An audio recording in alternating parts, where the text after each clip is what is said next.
এইমাত্র Russian president Vladimir Putin ইউরোপকে একটা চোখ খোলানো ওয়ার্নিং দিয়েছে। We are ready for war right নাও।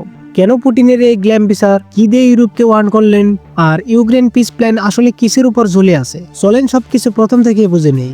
2 বছরের বেশি ধরে চলছে রাশিয়া ইউক্রেন ওয়ার। প্রচলিত যুদ্ধতে ইউক্রেন, ইউরোপ, নাটো সবাই নিজেদের ভূমিকা নিয়ে হেতমেত। এর মধ্যেই আমেরিকার মাধ্যমে একটা নিউ পিচ প্ল্যান তৈরি হচ্ছে, যে তারপর রাশিয়া, ইউক্রেন, ইউরোপ সবাইকে টেবিলে আনতে চেষ্টা। এই পিচ প্ল্যানের উদ্দেশ্য হলো যে যুদ্ধ বন্ধ করা, একটা সেটেলমেন্ট পৌঁছানো। কিন্তু ইউরোপ কিছু টার্মস রাখে, যার মধ্যে রাশিয়া বলে এটা আমরা কখনো অ্যাকসেপ্ট করব না। মানে বর্তমানে পশ্চিমা দেশ, বিশেষ করে ডোনাল্ড ট্রাম্পের মার্কিন প্রশাসন ট্রাই করেছে যে একটি শান্তি প্রস্তাব পিচ প্ল্যান আনতে, যাতে যুদ্ধ শেষ এবং ভবিষ্যতের নিরাপত্তা আরো গ্যারান্টি দেওয়া যায়। পরে ইউরোপীয় দেশগুলি সেই প্রস্তাবকে এড়িয়ে বা পরিবর্তন করে নিজেদের দাবি যোগ করছে, যাতে আর সার্বভৌমত্ব, সীমা রক্ষা এবং ভবিষ্যৎ নিরাপত্তা নিশ্চিত হয়, এই বলে তারা মনে করে। কিন্তু রাশিয়া পুতিন মনে করে যে সেই পরিবর্তন বা শর্ত যা ইউরোপ যোগ করেছে মূল পিচ ডিলকে আন্ডারমাইন করেছে, এবং সেই কারণে সে বলেছে যে ইউরোপ শান্তিতে নয়, যুদ্ধ চালিয়ে যাওয়ার পক্ষেই।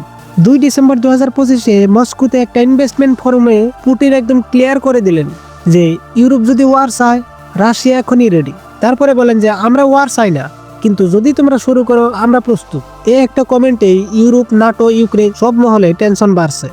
এখন স্পেশাল যে কিন্তু এই ওয়ার্নিং কেন? পুতিন অভিযোগ করেছে যে ইউরোপীয় দেশগুলোর নেতারা এবং পশ্চিমা পক্ষ ইউক্রেন, রাশিয়া যুদ্ধের শান্তি প্রক্রিয়ার বাধা দিচ্ছে। তিনি বলেছেন তারা শান্তি চায় না, বরং যুদ্ধছাত্রী মনোভাব নিয়েছে। তার মতে ইউরোপীয় পক্ষের শর্ত দাবি, পরিকল্পনাগুলোর পরিবর্তন এবং একটি ন্যায্য চুক্তিতে রাজি না হওয়া সব মিলিয়ে শান্তিপূর্ণ সমাধানে বাধা সৃষ্টি করছে। তাই পুতিন জানিয়ে দিয়েছেন যদি ইউরোপ যুদ্ধ চায়, রাশিয়া প্রস্তুত।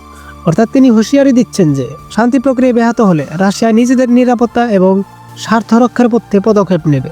তিনি এও বলেছেন যে রাশিয়া পশ্চিমা শান্তি পৃষ্ঠপোষক পরিকল্পনাগুলোর সঙ্গে যেতে প্রস্তুত নয়, বিশেষত যদি সেগুলোর শর্তগুলো রাশিয়ার কাছে গ্রহণযোগ্য না হয়। এই ওয়ার্নিং এর সাথে সাথে রাশিয়া সাইড থেকে মিলিটারি পশ্চারও কঠিন হয়ে যায়। পুতিন ওপেনলি বলেন ইউক্রেনের সাথে কনফ্লিক্ট একরকম, কিন্তু ইউরোপ যদি আমাদের সাথে সরাসরি যুদ্ধ নামে, এটা কমপ্লিটলি আলাদা রকমের হবে।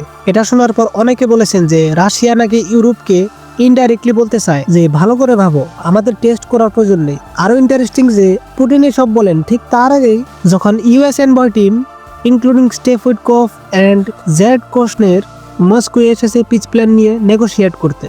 এক কথায় পিচ টক চলেছে একদিকে, আর অন্যদিকে চলছে ডাইরেক্ট ওয়ার্নিং।